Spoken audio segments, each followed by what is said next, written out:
Hey, good morning, everybody. It is Wednesday, July 29th. I'm your host, Greg Miller, and this is the latest episode of Beliefs, Ballots, and Bulldogs. Today, we're going to, dog fans, we're gonna touch the third rail. We're gonna discuss one Mike Bobo. If if there's any one topic that can get Georgia fans arguing in July and August, it's the Georgia offense, in particular our offensive coordinator, the man calling the plays, former quarterback at the University of Georgia, Mike Bobo.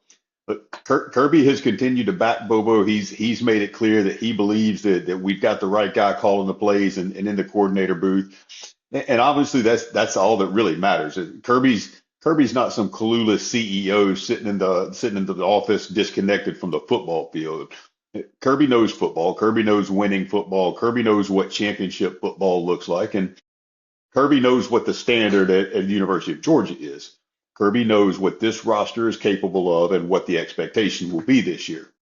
So when Kirby continues to back Bobo, I think we have to at least acknowledge that. And look, I'm partial, I'm emotional, I get it as a fan. There are certain Saturdays, there are moments during games where you almost feel like you as a fan care more than the players and coaches. You don't. Trust me. They live and breathe for this. They bleed blood, sweat, and tears during practices all year long. These guys are getting after it. Nobody wants to win more than Kirby Smart. And if Kirby Smart trusts Mike Bobo to get the job done, to some degree, we should all tip our cap and go, okay, coach, we trust you if you trust him. But the other side of that is this, that we're not crazy. We're not totally irrational for wanting more production and wanting more from the offense. And that's where I think that's where the conversation gets interesting because look, Mike Bobo is one of us. Georgia fans don't hate Mike Bobo.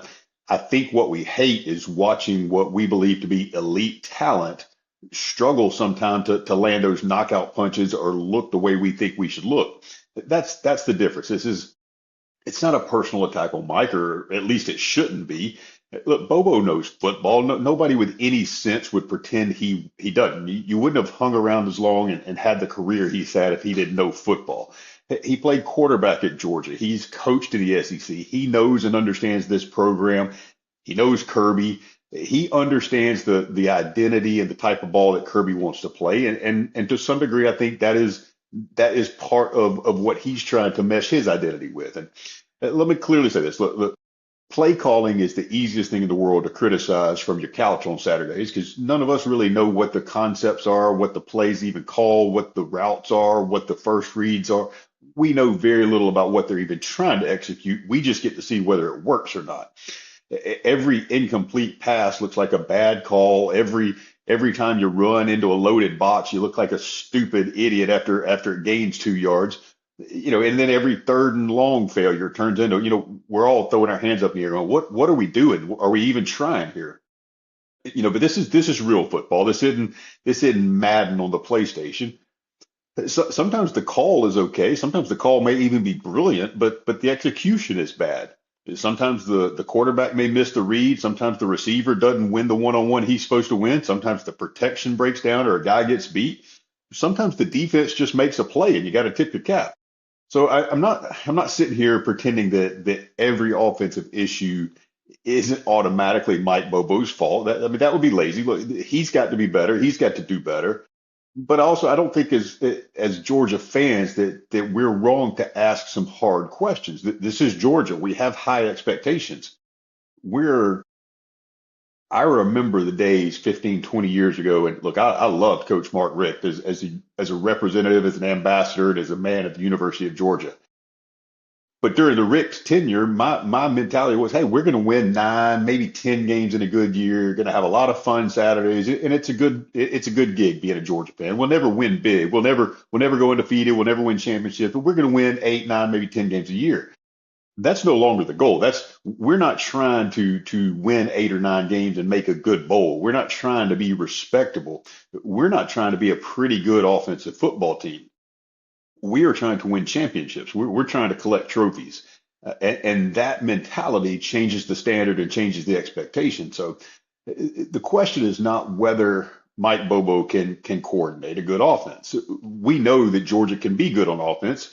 Georgia can win games with their offense. We can line up with better players than most of the teams that we're going to see on the schedule and just physically overwhelm people on offense. The question is bigger than that. It's will the offense be dangerous enough to win the big games?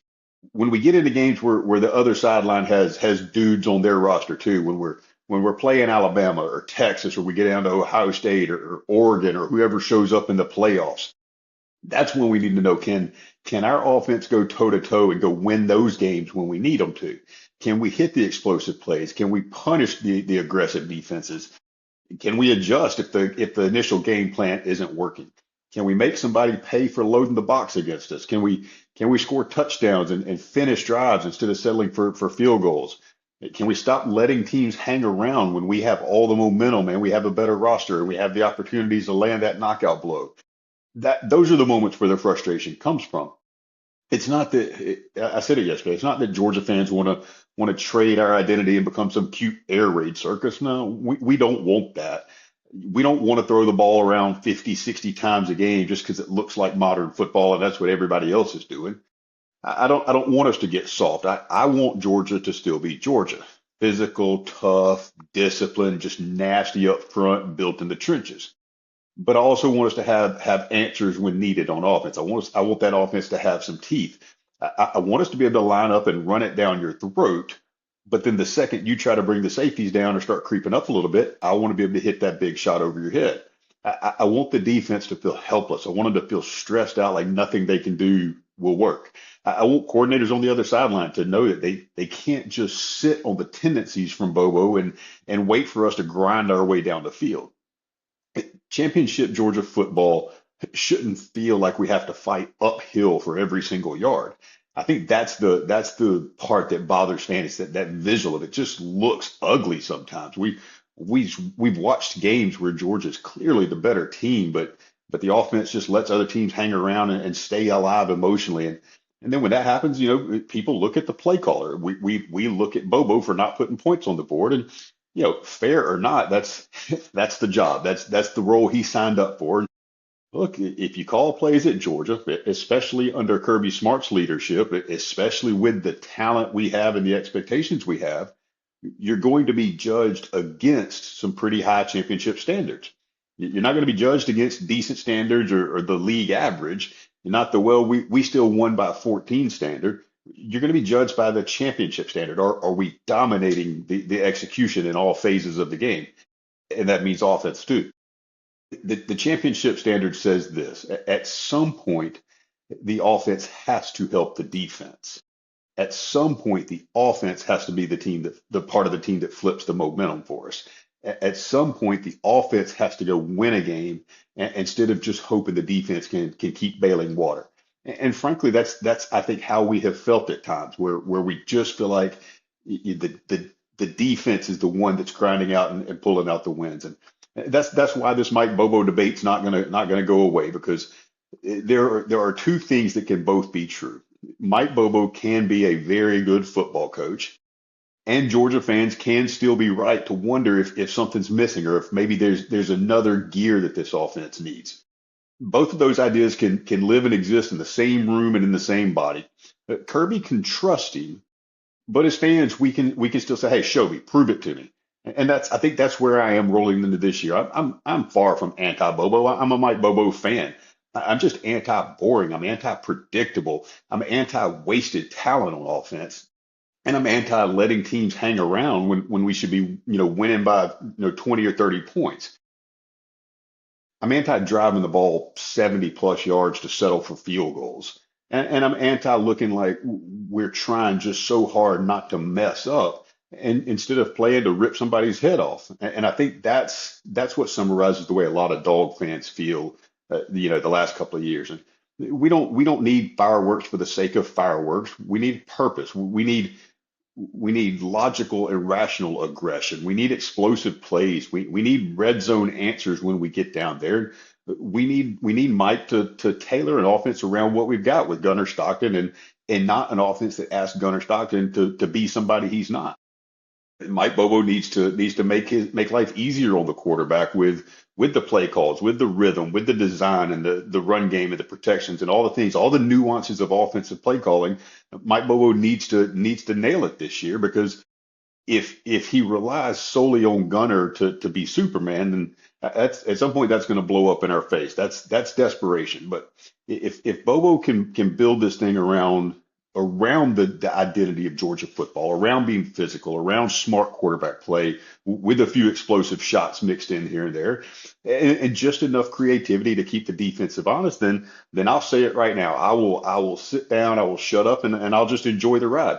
I don't care who gets the credit. I don't care if the play caller is Mike Bobo, Todd Monken, Mike Leach's ghost, or somebody drawing plays in the dirt behind the hedges. I don't care. I just want the offense to look like it belongs on the national title stage. That's it. That's the standard, and that's the standard that we've set.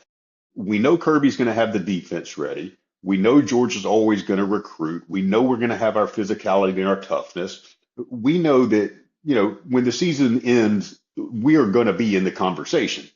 But if we want to get back to the absolute very top, the offense has to be part of the answer. The offense has to be part of the success. So is Mike Bobo the problem? Maybe not, probably not. Is he the scapegoat? In most cases, he is. But is he the man that's responsible for making sure that this Georgia offense has enough punch to win the big games against the other top level teams? Yeah, that's his job, absolutely. And that's why I think this season is such a big season. That's why this season matters so much. It's if this offense is physical and efficient, but also aggressive and explosive, I think the Dog fans this year will rally behind this team really fast. It's a good group of guys, but if we get in that same rut where things feel predictable and conservative and we feel like we're playing not to lose and just stuck in the mud, that chatter and that noise is going to get real loud on Mike Bobo's end again. And that's not hate. That's the Georgia standard talking. That's the expectations that we've set. So we're not asking for cute. We're certainly not asking for reckless and crazy. We're just asking for something that's a little bit more dangerous. And look, if Mike Bobo can give us a little bit more dangerous of an offense, then I think we've got a real shot this year to make the rest of the college football world just a little bit uncomfortable again and to get to the point where they just don't want to see us on the schedule anymore. Go Dogs, let's get this season rolling. All right, we roll into the more powerful message of the day. And I know we've all done this, but have you ever actually wondered if what you're doing actually matters? In the grand scheme, the big picture, you go to work, you pay the bills, you raise your kids, you try to show up at church regularly, you try to take care of your family, and most of us we're trying to do the right thing, and then we wake up and do it all over again tomorrow, and then the next day. And frankly, I think sometimes if we're honest, maybe it all just starts to feel a little ordinary. Maybe it just starts to feel like our life isn't making much of a difference. Our culture has taught us something that I think it's a little dangerous here. And it's almost like we've been taught that if thousands of people don't see it, then it must not matter. If it doesn't go viral and get attention, then it doesn't really have any value. If your name isn't known by people, then therefore your life must not be significant. But what if heaven measures success completely differently? And I think it does. What if God never asks us to be famous? He only asks us to be faithful, and that's the reality. We're not asked to be popular or famous or powerful. We're just asked to be faithful and obedient. Let's look and see what God has to say for it. It's one of my favorite stories, and this is not a well-known story. It's actually about somebody that most people and most of you listening, all four of you, probably never even heard of or don't remember if you have. His name was Shammah. Chapter 2 Samuel, chapter 23. This is one of David's men. Next to him was Shammah, son of Agi the Haratite. When the Philistines banded together at a place where there was a field full of lentils, Israel's troops fled from them. But Shammah took his stand in the middle of the field. He defended it and struck the Philistines down, and the Lord brought about a great victory. You catch the part of the story there where the the army ran away, the Israel army ran away, and this guy stayed. Shammah stayed, And what was he staying to defend in this instance? It wasn't the palace. It wasn't even a city. It wasn't, a mountaintop that he had secured. It was a bean field. And if you think about it in modern, modern phrases today, like think if Hollywood to try to make a movie about that, they'd have to glorify it a little bit. It wouldn't be about a bean field. They'd probably leave that detail out because, frankly, it doesn't sound big enough. It doesn't sound important enough. But it's in the Bible. God left that in, and I think that's because God wants us to know that faithfulness is never determined by the size of the assignment. It's determined by the faithfulness of the servant. I've often wondered why that part was included and some of the smaller details that the Bible does include. And why did in this case, why is it referred to it as a bean field and not like just a battlefield? Why does it tell us it was full of lentils? I think that's somehow God trying to get through to us because he knows how we think, and we assume that significance requires standing on the biggest stage. And I think this is God's way of telling us that sometimes the significance can begin in a very small, insignificant place. Shammah wasn't protecting the beans, he was protecting what God had entrusted to him. I think that's the lesson. It's not, God isn't asking you to defend someone else's field. He's asking you to be faithful in yours. For some of us, maybe the bean field in your life is your marriage. Nobody applauds you for being faithful every day. For others, it's just raising children who love Jesus. For some of you, it's caring for aging parents. For some of us, it's just showing up to work with a sense of integrity when taking shortcuts would be easier. For some, it's teaching a Sunday school class with six people in it. For some of us, it's doing a podcast every day that nobody listens to. It's quietly encouraging somebody who may desperately needs hope. And the world will say, hey, that's not very impressive. It didn't have a big impact. Nobody even knows about it. But heaven says and God says, I see it. I love it. We measure influence by worldly standards, by the number of followers, how many likes. God measures your influence by your sheer faithfulness to Him. We celebrate the size and scope of the platforms and the reach. God's just celebrating the sheer obedience. We're chasing applause and recognition. But God's just going to honor the perseverance and the dedication. I think that's what Jesus says in Luke chapter 16 verses 10. Whoever is faithful with very little will also be faithful with much. And notice what he doesn't say here. He doesn't say whoever is successful. He said whoever is faithful, and they're not always the same thing. It's remarkable to me. Jesus, and I think sometimes people really overlook or maybe even forget this fact. Jesus spent about 30 years of his life just living an ordinary earthly life before he began his public ministry. 30 years just working, learning, serving, and being faithful. And then he only spent, about 3 years or so in the public ministry. If the Son of God wasn't in a hurry to chase public recognition, why would we be? Why would we think we should? Faithfulness in his case, and will so in ours, faithfulness prepared the way for his public mission. And maybe God's doing the same thing in us. Maybe your time just hasn't come. Maybe the little things God is entrusting you with these days is what's preparing you for that bigger stage down the road. So, that's the question today is, what's your bean field? Where has God placed you that even though it may seem sort of trivial and ordinary, it may actually be sacred. Don't underestimate the valued importance of just quiet obedience. Don't despise or resent ordinary day-to-day faithfulness, and don't believe the lie that the world tells you that if nobody notices what you're doing, that it doesn't matter. God sees everything, and the God who sees the sparrow certainly sees you. And I think one day he's going to ask us, what did you do with what I entrusted you with? He's not going to ask you how many followers did you have. He's going to ask you, did you stand in the bean field where I placed you? Did you protect it? Did you love the people that I entrusted to you? Those are the questions he's going to ask us one day. Honor him in your ordinary moments because ordinary faithfulness is always the way that God accomplishes extraordinary things.